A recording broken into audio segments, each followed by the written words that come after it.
Joe Biden's been fundraising and talking to voters in Nevada. He's hoping to bounce back after disappointing performances in both Iowa and New Hampshire. NBC News correspondent Mike Memoli has more from Reno.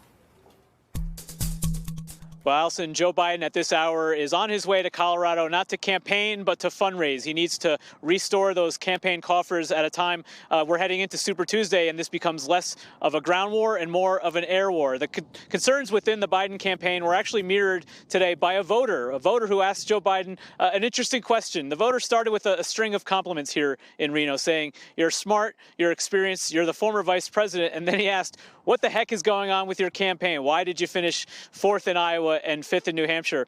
And the great thing about covering Joe Biden, he actually answered the question. He repeated it actually for the entire room so they could hear it. His explanation went something like this, that when he sat down with his campaign team at the very beginning of his candidacy, they looked at sort of the crosstabs, they call it, the demographic breakdowns of all of the early states.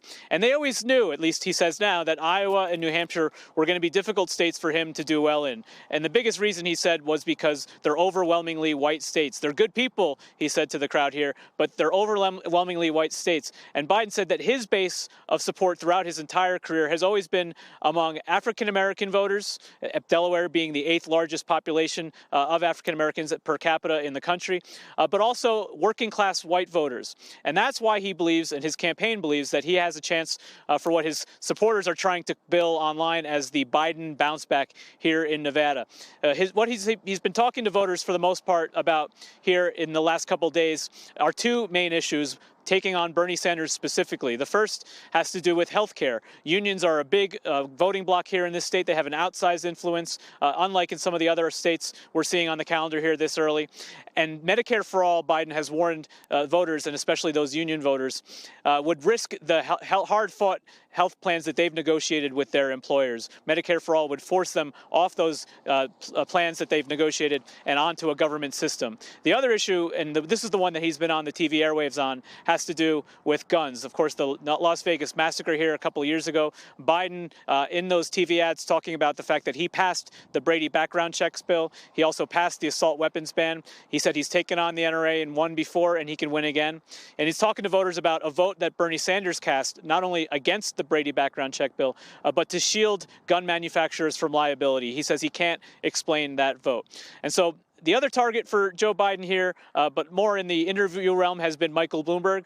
Joe Biden and his campaign hope to see Michael Bloomberg on the campaign stage. One big reason why: they've been spending a lot of money, the Bloomberg campaign has, on the airwaves, including ads that make it look almost as if Bloomberg was Barack Obama's vice president and not Joe Biden. Biden told me last week if he had his money, he'd be putting those ads on the air.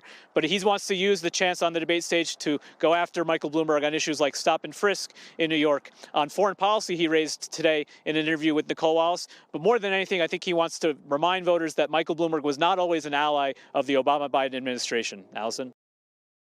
Hey, NBC News viewers, thanks for checking out our YouTube channel. Subscribe by clicking on that button down here, and click on any of the videos over here to watch the latest interviews, show highlights, and digital exclusives.